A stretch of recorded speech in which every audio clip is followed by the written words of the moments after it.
Hi, my name is Jerry Jensen. I'm an interviewer with Tempe Connections in Tempe, Arizona, an official Veterans History Project partner. The veteran I'm interviewing today, November 14th, 2014, is Paul Gorman. Paul currently lives in Phoenix, Arizona. He was born in Cedar Rapids, Iowa, June 17th, 1955. Paul enlisted in the U.S. Army in 1973 and left the Army in 1977. Paul's service to his country occurred during the Vietnam War. Thank you, Paul, for sharing your wartime experiences. And let's get started. Let me ask you first, Sure. Cedar Rapids, Iowa. Yes.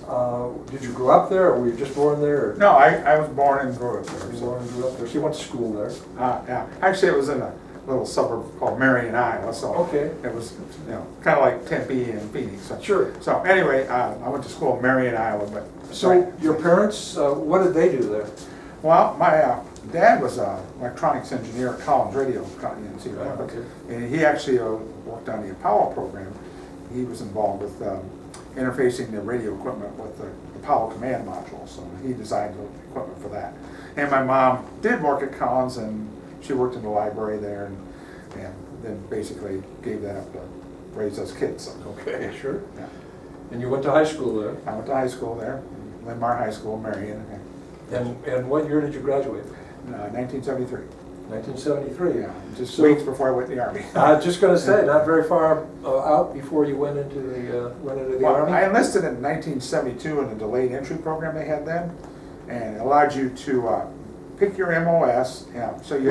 What do you mean by MOS? I'm sorry, No. military occupational specialty. Right. So, should I be looking at you at the camera? Say again? Look at you at the camera. Both. Both. Okay. Yeah, military occupational specialty. Basically, it's your job. Yeah. So. I can tell you what it was. Most people are probably going to go, what? Yeah. But it was, the Army called it MOS 33F20, that's 33 Foxtrot 20. And the technical name for it was Intercept Demultiplex Equipment Repairman. Oh. Which was basically spy gear. So. But that was related to radio? Yes. So did you have an interest in that? You chose that because of your father's occupation? Well, I was always interested in just anything to do with old radio equipment, and being a spy really appealed to me. So you were a little James Bond. Yeah, a little James Bond, because the recruiter comes out and says, "You're going to be a spy." So, ooh, okay, that sounds cool. But I'd always had an interest in electronics, since my father was a radio guy. So you chose that as your MOS. And, yeah. And when you got ready to go, let's talk about that. Right. You were leaving home probably for the first time. Right. And were you going with any friends? Anybody enlist with you? No, Or you no. straight up by yourself? Straight up by myself. So I first, back in '72, they sent me out to Des Moines to go through the procedure to sign up and everything, and go through all the stuff the Army runs you through. And then about 3 weeks after I graduated, I was on a bus to Fort Leonard Wood, Missouri, for basic training. So tell us how that went. Obviously, you got on the bus, you left home. Yeah. When you got off the bus, you were in Fort Leonard Wood. Yeah. What went through your mind then? Let's just say that it was a culture shock is an understatement. Yeah. You get off the bus, there's drill instructors there, or drill sergeants, and they immediately start tearing you down. The whole idea is to tear you down and build you back up. So they were like, "Get down, give me push-ups." They're not very nice, but which is part of the whole plan there. Sure. So it was a whole lot different than what I expected. So, yeah. But I survived. So. Okay. And that went on for how long? Basic training was 6 weeks, and I graduated from that. And assuming you graduate from basic training, then you go into your what was called AIT, or Advanced Individual Training, which was the school I had chosen. Since it was during the Vietnam War, I wanted to make sure I got a school that was something I wanted to do, not wind up as an 11 Bravo infantryman, because I knew where they all were going. They were going straight to Vietnam. Sure. And I wanted to avoid going to Vietnam. So because I had this electronics school and they needed me to go someplace else besides Vietnam, that worked out well. Good. So where did you go to school? I first went to school at Fort Devens, Massachusetts. The Army Security Agency, or the ASA, had a big facility out there at Fort Devens.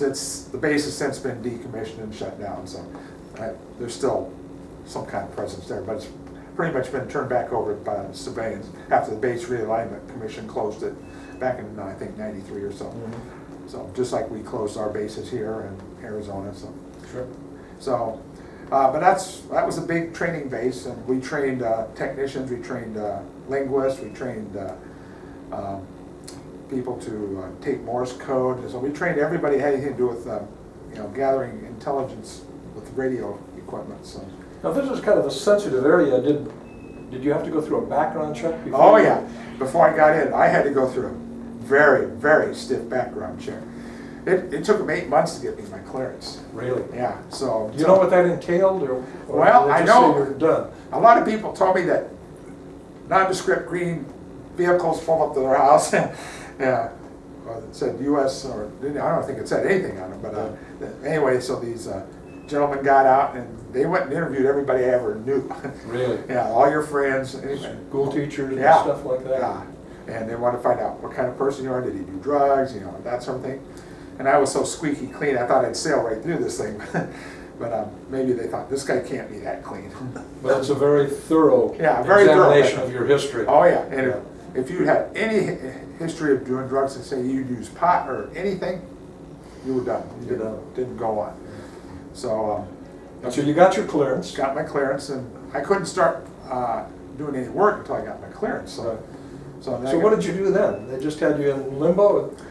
Well, actually, they put you in a holding company, as they called it, and basically whatever they needed done around the base, you did. Yeah. But after I got done with my my school in AIT program, they selected 3 of our classmates to go to the National Security Agency at Fort Meade, Maryland, for additional training on one of their systems. So I was one of the 3 that was selected. Very good. And so took off for Fort Meade, Maryland, and I spent 6 weeks there going through training on a system the NSA had out at 7th Radio Research Field Station in Ramasan Station, Thailand, which is where I wound up going. So you were, after you finished this training, then they sent you to Thailand? Yes, and I got put on a plane off to Thailand. So what was the significance of going to Thailand at that Well, time? Thailand bordered Vietnam. Yeah, so Thailand was close to Vietnam, and we had a big, what the Washington Post referred to it as a big spy base, which is probably a pretty accurate definition. So I read all about it in the Washington Post, a year before I went there. So, well, I didn't read about it. I went back and researched it later, but I got a printout of the article from the Washington Post from 1972. So there was a lot of us there, and we were all involved with monitoring the North Vietnamese, the Chinese, and the Vietnamese. let me take you back to your arrival. When you flew to Thailand? Yeah, flew from first flew to San Francisco, took us up to Travis Air Force Base. Then they had a charter flight that took us over to the Philippines. And then I took a C-141 out of the Philippines over to Thailand. Once I got in country, then they put me on a C-130 in a jump seat and up to Udon, Thailand, which is where the base was located. Do you remember the day that you got into Thailand and the door of the aircraft opened, and what was your impression? Like, oh my God, what have I gotten myself into? That's pretty much it. I was like, I had no clue what to expect. So What about your senses? The humidity and the smell and the humidity was pretty bad. It gets worse in summertime though. But yeah, there was humidity. If you got around any place where the Thais are cooking, you smell all their Thai food, and I can't stand that smell to this day. So it's pretty plus it's a pretty primitive country, so there's a lot of other agricultural type smells involved too. Sure. So you were assigned then to what kind of an outfit? More than one of you, or were you incorporated with other people? Yeah, we were all basically part of the mission there, which was, we were all involved with monitoring radio communications, deciphering them, all that sort of thing. So how did they do that? How did you eavesdrop on those communications? Well, the heart of our base was this big circular antenna array. It's called the ANFLR9. It was an array of towers about 120 feet tall in the outer circle. Then they had shorter antennas in the inner circle, and even shorter ones inside of that. It allowed you to do, each tower could have a directional beam assigned off of it. So they could actually get a narrow focus on a radio transmitter, 100, 200 miles away. And they could use another such facility like in Okinawa, and they could get an accurate fix on the location of the transmitter. So we picked up pretty much everything and could direction find just about anything. So we could pick up a walkie-talkie a couple hundred miles away. So Really? yeah, and we had big VHF antennas on our, like the old TV antennas, and with a rotator, so you rotate those and pick up radio communications in other countries too. So the primary focus was Vietnam, Russia, and some in China. So You say Russia? yeah. Yeah. Or what was the Soviet Union back then. Soviet Union, yeah. And they obviously had some, not direct participation in the war, but they... Well, they were involved, yeah. They sent troops to Vietnam, and the Chinese did not do as much, but the Soviets had a lot of their air support over there, so they provided most of the air support and trained some of the Vietnamese pilots, North Vietnamese pilots to fly too. So, you spoke English. Did you have any training And foreign languages? foreign languages? No, we did have plenty of linguists involved. You did? Right. So a typical operation there was we had bays and bays of R390 radio receivers, which were built before I was born. Yeah. And very, very sensitive radio, but it was a pain in the butt to maintain. So we all had to work on those, even though we hated working on them. But that was the heart of the base, where we had hundreds of those radios, and we had people, and most of it was Morse code, so we had operators sitting on the floor. We call them diddy boppers, because the sound of the Morse code is, kind of like diddy bop, diddy bop. Mm-hmm. Right. So anyway, we had a lot of Morse code intercept people listening there and deciphering it and putting it down on paper. So, and me and my colleagues kept equipment going. So you were maintaining that? Right. Were you actually listening on anything yourself? No, I couldn't do it. I couldn't decipher Morse code to save my life. Yeah. So I know SOS. That's about it. So, no, but yeah, they all got trained at Fort Devens too, Mm-hmm. doing the Morse code and listening to Morse code traffic. And of course, a lot of it was they had a lot of different methods of. They didn't have encryption back then like we have now, but they had ways of coding the information. So we had different methods of encrypting the information. We multiplexing data and that sort of thing, and that's a technical term. But we had various technologies that allowed us to basically make it fairly secure. So. What was it like living there? You were on a base, obviously. Yeah. The 7th Radio Research Field Station or Ramasan Station, was basically put up a couple of years before I got there, and it was built specifically for the mission. So brand new barracks, very much like a college dormitory. So the living conditions were very nice. We had a little individual pod, they called it, with 3 or 4 rooms. We had a roommate or two. Big, open, very nice, and they had Thai house girls that came in and did all your laundry, shined your boots. They pretty much did everything, and they did all the groundskeeping. So there was no work of any kind for us, because the agreement they had with the Thai government was that they had to hire so many Thais for every American that was stationed there. So there was about 1,200 people at Ramasan at the time. So they had to hire 2,400 Thais.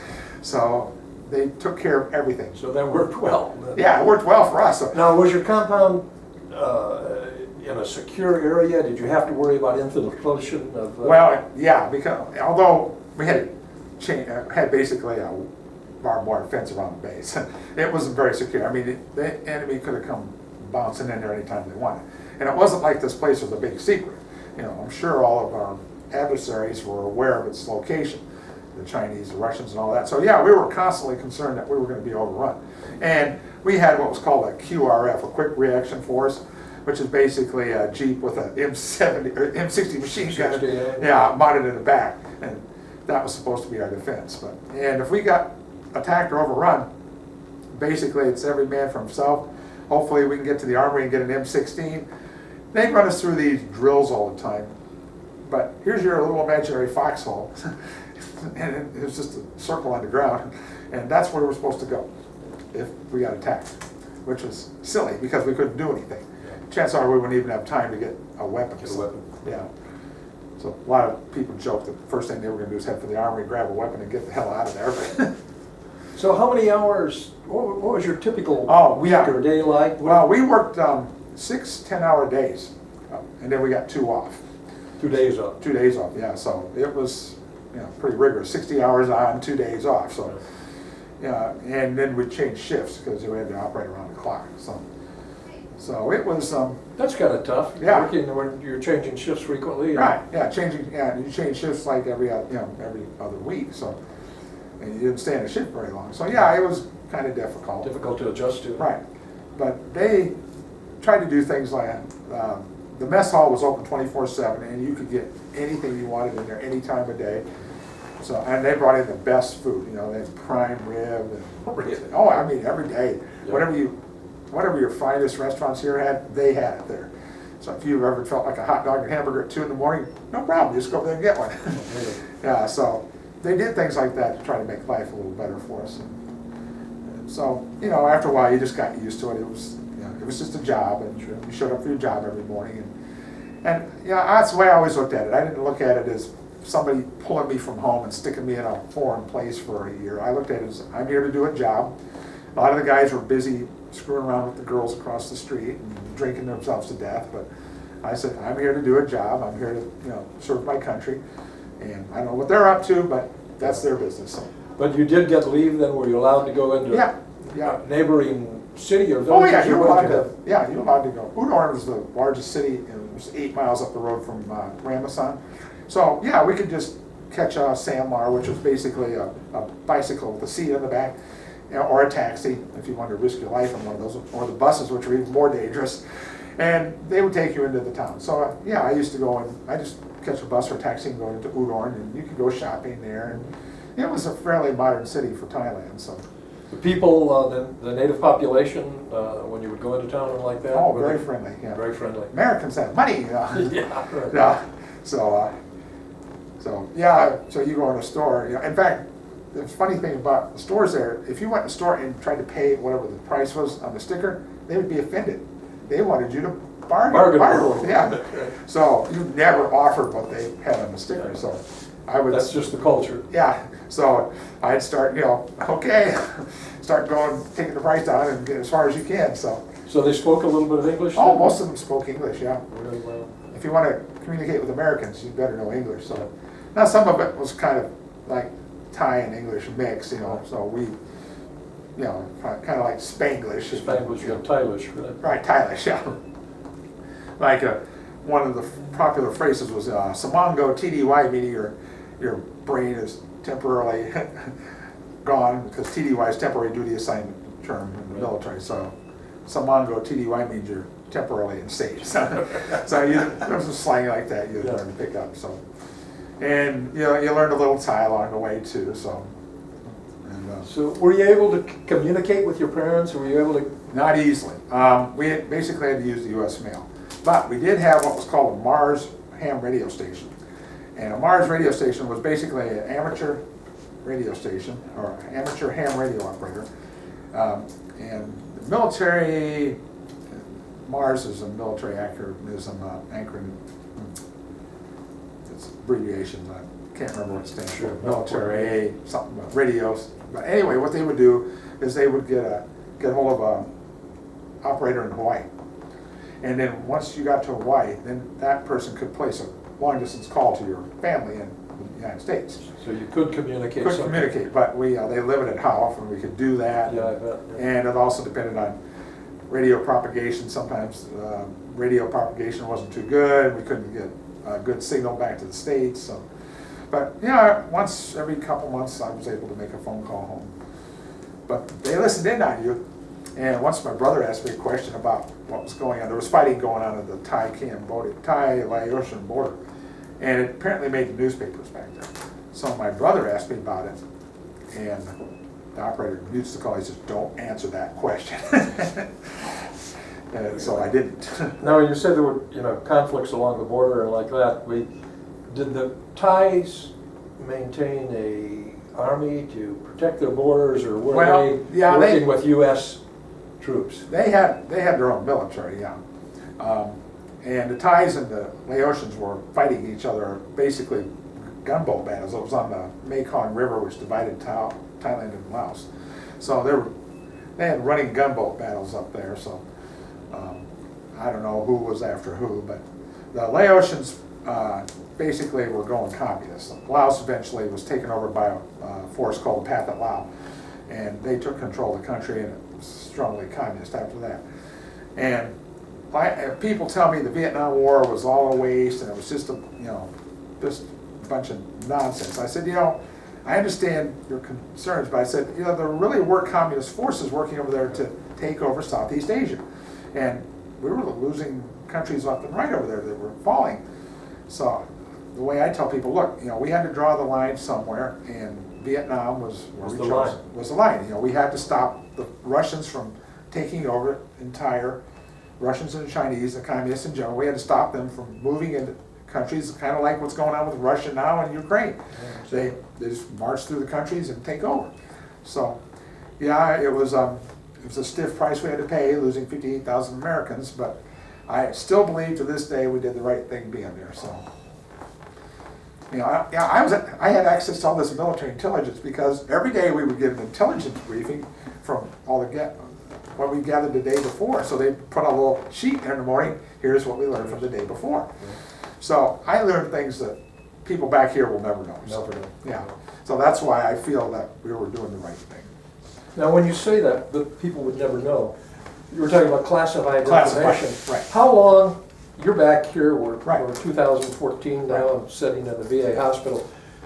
Is that information public now, or has it been declassified? It depends. Now, it's eligible to be declassified after 25 years. And a lot of it, from what I read on the internet, has been declassified. I don't know that all of it has been. Right. So I still got to be a little careful about specifics. Yeah, specifics, right. Yeah. I know there's some details on the system, the NSA system I worked on.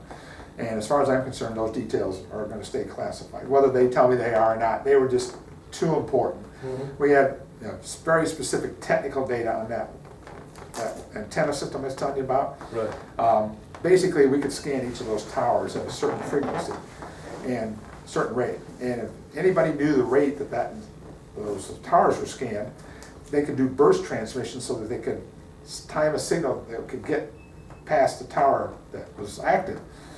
And then they were trying to do that all the time, burst signals and try to avoid us picking them up. Stop the transmission. Yeah. So that kind of stuff was extremely highly classified. And I didn't know that anyway, but my clearance was top secret with access to special intelligence. And the only clearance higher than that was the crypto clearance that the crypto guys had.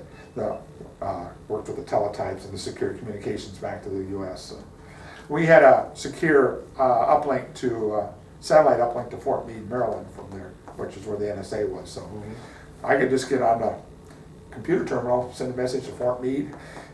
It's very much like instant messaging today. We were doing it in 1975, though. So it was very interesting. So, but sometimes I would have to send a message about the system on the secure teletype uplink, and when it came back, it was immediately stamped top secret with a code word, and the code word itself was also secret. So it was pretty serious stuff. I would imagine that everyone that you worked with took it very seriously. Yeah. Right? There were lives hanging in the balance. Right. So. Although I did have one instance where one day we were in the mess hall, and one of my friends that worked on the same system I did, he was there with a chaplain. And he started talking about what had happened at work. And I said, Dave, you can't discuss that. We're not in the operations building. Oh, he's got a clearance. I don't care if he has a clearance. We're not in a secure location. And he kept talking. He wouldn't shut up. I reported him. Yeah. I don't care if he's my friend. I said, you can't do that. Can't do that. Yeah. No, he got his wrist slapped and all that, but he didn't do it anymore. Yeah. So the rules are there for the rules are there, And they played music in our operations building because they were afraid the walls were bugged. So we did anything we could to mask our conversations.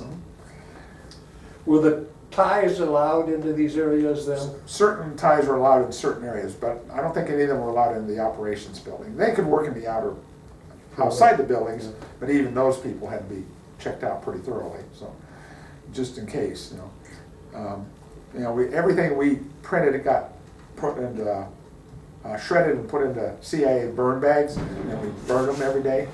Yeah, we had a big Incinerator? yeah, incinerator. Every day they take the burn bags out and throw them in there, so, but they tried the shredding at first, but then they found that the North Vietnamese would take the little strips and put them together. Oh, really? Yeah, Yeah. which is why now we have cross-cut shredders that cut in both directions. Because, yeah, you can just take those little strips and put them together. Back together. Yeah, they were doing that for a while until we got wise to it. And then we took the shredded material, put it in the burn bags, and then we burned them. So are you aware of an operation like that happening today with, or? I don't know of anything like that today. Probably there is, but So we're involved in yeah, it's a Iraq different world now than it was back then, and technology's changed so much since then too. But I mean, we hear about the NSA. They monitor everything today. Back in my day, I knew that we were not allowed to listen to U.S. citizens on U.S. territory. Even when I was going through school at Fort Meade, they told us the NSA, is not allowed to monitor American communications on American soil. However, if we happen to be on Thai soil monitoring American communications, that was okay. Which is why the base was in Thailand and not the United States. So, although it was closer to the source of the signal, so Sure. better off anyway. But yeah, but I realized the NSA had a lot of power, and back then apparently people respected that. Right. Nowadays, of course, the NSA says, well, we can listen whatever we want, and pretty much do. So, not trying to knock the NSA. No, I understand what you're saying. I really liked working with the NSA. In fact, when I got in the Army, I was thinking about staying in the area in Washington, D.C. and maybe going to work over there. But I went back to Iowa instead. So you were in country how long, actually? 13 months. 13 It's months. supposed to be a year, but they extended it a month because just before I left, things got very unstable with the local population. They were not happy with Americans. We just lost the Vietnam War. Vietnam fell on April 30th, 75, which was the saddest day of my life. Yeah. Watching the United States cut and run. Yeah. And of course, we had to provide intelligence support for the evacuation of Saigon. And South Vietnamese ambassador sent us a thank you letter later on, thanking us for all our work. So, but after Saigon fell, our mission kind of fell apart. Sure. But you said that the Thais then became adversarial? Yeah, the local populace decided Americans were bad, and they started protesting. So we had a lot of protests. So then they started restricting us to base, and so we hear there's going to be a big demonstration out here today. So they wouldn't let us off base, and this started within a month or two of the April 30th, 75, and continued on. Now I left country in early February of 75. Or 76, I mean, early February 76. So you flew out of Thailand? Yeah, I flew out C-130. When I came in, we landed at Tan Son Nhut Air Force Base in Saigon. On the way out, obviously, we couldn't land there anymore. I'm curious about that. Yeah, so I don't know where we went, but they got us over to the Philippines again, and then from there, a charter back to the U.S. So, What was it like when you came home? Did you come home in uniform? Did you come home on a commercial flight or what? Well, you mean once I got to San Francisco, Right. you could go in civilian clothes. But, then if anybody figured out you're in the Army, you started hearing one baby killer, all the nasty stuff about the Vietnam War. I didn't have too many people directly accuse me of being a baby killer, but, a lot of people did. So. But there was an attitude that prevailed at that time. Yeah, the military was bad, we lost the war, so, it's kind of like what happened with Iraq after Abu Ghraib, where all the abuses of the Iraqi prisoners were by some of our soldiers. And so it was kind of like that situation, of course. And we had Lieutenant Kelly and his so-called you know, Yeah. massacre. Yeah, My Lai massacre, which is something that people would have to look up if they don't remember that piece of history. But so anyway, then since we didn't really have anything to do, they sent us back to Fort Devens, and we basically had a maintenance shop back there that fixed radios, and they just put us in there, and more or less busy work, you know. Right. But I had started taking a correspondence course to learn how to do TV and radio repair, you know, knowing my Sure. enlistment was going to be. I had to enlist for 4 years to get to the school. Normal enlistment at the time was 3 years. So, yeah, there was 2-year enlistments if you were infantry. But, Infantryman. yeah, if you wanted to get an electronic school, it was normally 3 years, but my school was 4 years, required a 4-year enlistment because I was in school, you know, a year and a half or so. Sure. So they want to make sure they got some. Got the payback. Yeah, they want to get the payback for it. So, anyway, so they put us in the maintenance shop. You know, it's like, okay, this is boring. And then they came along and said, you know what? We need somebody to help out with the base TV station. And my sergeant knew that I was taking the TV and radio repair course, so he said, do you want to go to work over the TV station, which was run by civilians? I said, sure, why not? Yeah. So I sent me over there, and I learned a whole bunch of new technology. I learned all about, you know, broadcast quality TV equipment, and considered going into that as a career when I got out. So, but it was fun. I got to work with, you know, the latest TV and radio or TV equipment, and the civilians I worked with were all great, and that was fun. So, yeah. But eventually the enlistment runs out. Yeah, enlistment runs out. I go back to Iowa and wind up doing something else. So I got into electronics repair, but I just went to work at a local company. So. Mhm. So when you got back to Iowa, were there any comments made to you? They knew that you'd been in Vietnam. Was there anything there? Or? Not really, not a whole lot. 'Cause I didn't really go to Vietnam. Yeah, Right. flew through Vietnam, but I never, you know, and actually, I didn't even get off the plane there, so Yeah. I didn't change planes even there. So, so nobody really said much about it, and I didn't talk about it. Like a lot of us, when we got home, we don't talk about what we did. So much of it was classified. So you just slipped back into civilian Yeah, life? and just kind of pretended military never happened. Yeah, which we all knew it did, but of course we couldn't talk about most of what we did. So, yeah. Yeah, so we just didn't talk about much of anything. If somebody asked me a specific question, you know, what was the food like, what were the people like, that sort of thing, sure, I'd answer. And I had slides. I took a lot of color slides over there. Really? Because the recreation facilities over there allowed us to develop Ektachrome film, color film, which is slide film, and even mount them. So I shot a lot of slides and mounted them, and it didn't cost us anything. Sure. So, you know, just the cost of the film. So I have a lot of color slides. Good. Yeah. So in fact, every now and then I pull them out, take a look at a few of them. And I shot a lot of black and white film. They also had a photo lab where they could develop black and white pictures. So I learned to develop film and pictures in high school of black and white. So I took a lot of black and white film and printed my own, developed my own film. Sure, and printed it. that's good. Yeah, so it was something to do that was productive instead of about drinking and chasing local women and catching all the horrible diseases they all caught. So, and there was a lot of that. So, Yeah.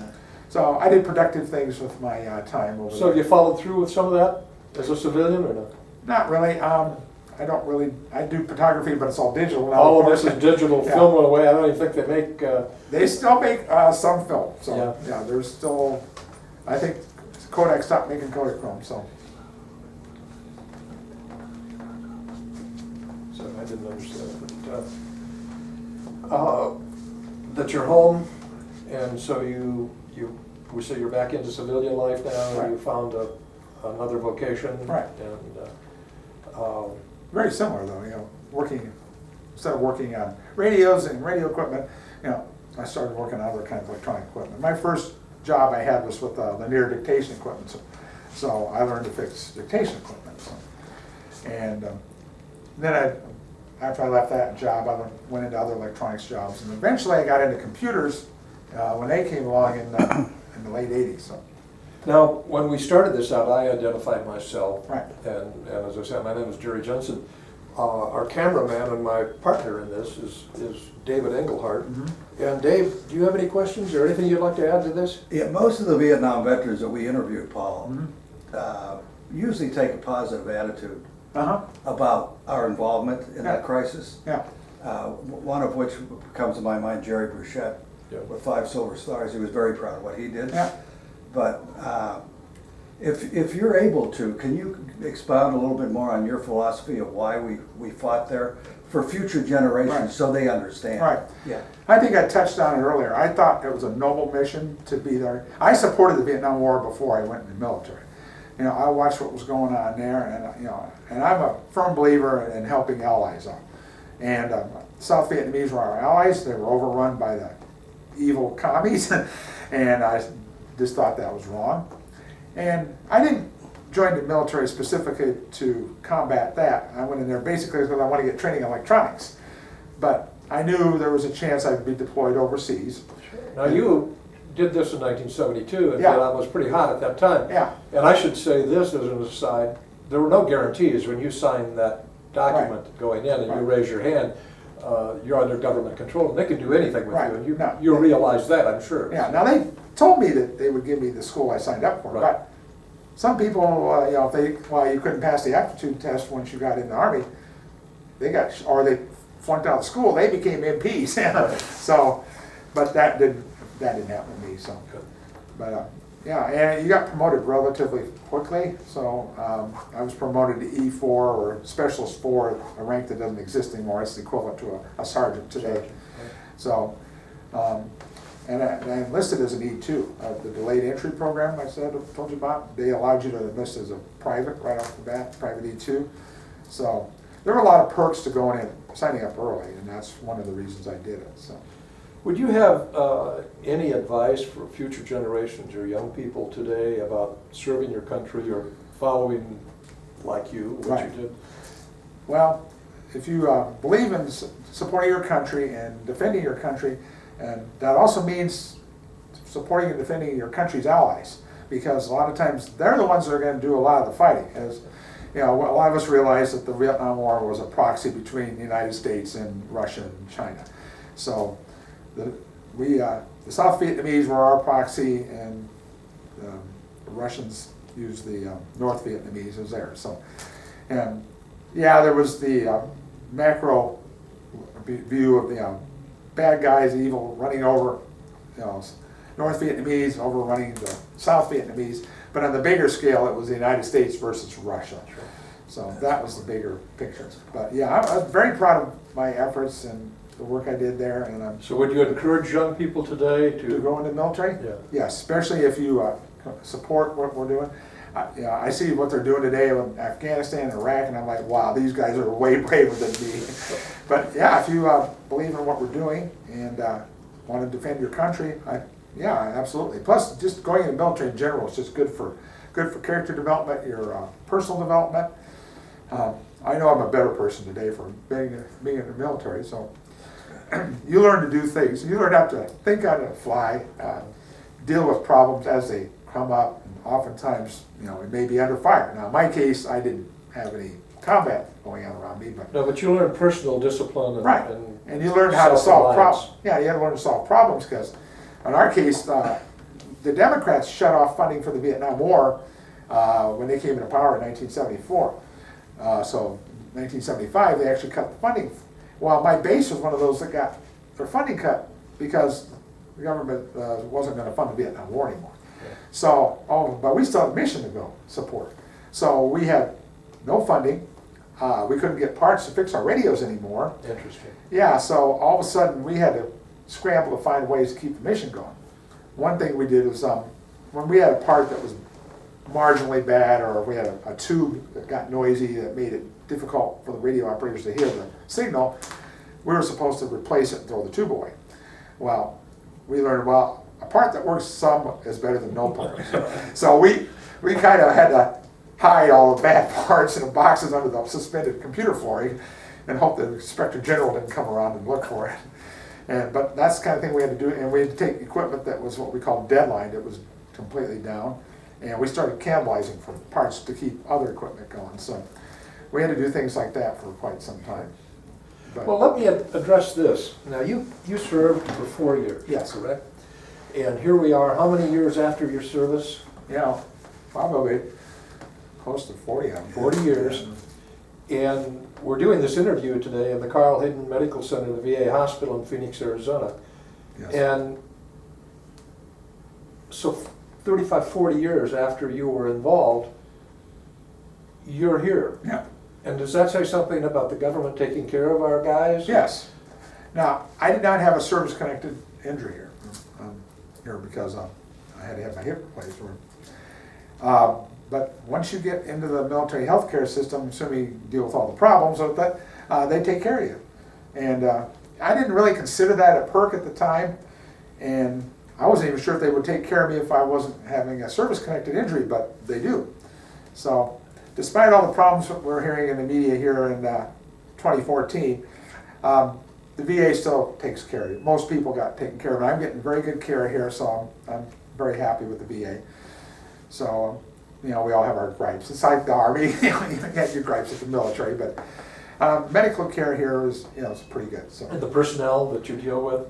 Very good, yeah. These are top-notch people here. You know, they all came from the civilian sector. They all worked in civilian hospitals or got trained in civilian hospitals, and so yeah, these people are all good. It's the administrators at the top that, you know, have the problems. There it is, right there. Well, I'm glad to hear you say that, because we're obviously going through a difficult time with Right. the VA right now, and you kind of epitomize what the fellow, our brothers that are Right. in the hospital here today Right. feel, that we are being taken care of. People Yes. are being taken care Yeah, of. and I'm very grateful, because if I had to pay for all this myself, yeah, it would Yeah, be, you couldn't do it.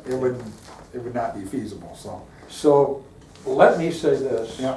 On behalf of myself, of the Veterans History Project, and a grateful country. Thank you for your service. Oh, well, And thank thank you. you for sharing your story with us. And Yeah, thank you. yeah, it was good. Thank you. Yeah, you know, just kind of a follow-up here. I don't consider what I did to be heroic.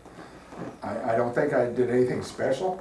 I decided to enlist, and I did. And you did your duty. I did my duty. I went and showed up, went where they told me to, did what they asked me to do, and got out of the military. And to this day, I don't regret any of it. So, and young people, if you're want to go in the military and don't mind making a commitment like that, then I would suggest, yeah, you consider it. So, plus you can get some great training doing that. Good. Okay, God bless you, sir. thank you. Appreciate it. That is one of the best interviews we've ever heard. Yeah. One of the best I've Really? ever heard. Yeah. I'm a good And talker. I'll tell you why. I'll tell you why, because you put your heart into this Oh, yeah. interview. Yeah. And you showed that, the emotion and the passion that you have for your country, and and the accolades that you gave the VA hospital. And we're gonna make sure that the testimonial that you gave about the care that you get here gets into the right hands. That's Well, right. good. And this comes along with it. Welcome home, brother. Yeah, thank you. Yeah, you got it. I prefer if you're a pretty girl, but I'll take it. Well, I can't do anything about that. The best we've ever heard as far as patriotism is concerned. No, it says it. I know a lot of You're right up there with the guy who has 5 silver stars okay. for what you said. I know a about lot your of country. people, you know, poo-poo the government and the military. I mean, I poo-poo the idiot in the White House Sure. right now, but he's a temporary transient there. So he won't be there long. The government survives and goes on. And Now the girls that were outside your room, they want to see this when you get it. oh, okay. Yeah.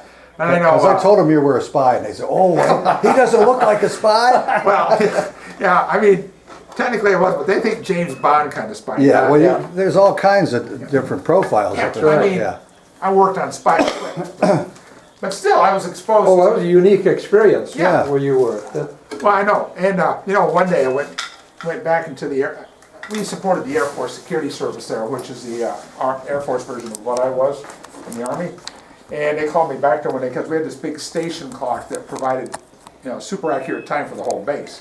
And something went wrong, so they sent me back to look at it. Oh. So I went back there to look at it, and I looked up, and there's this huge map of Southeast Asia on the wall.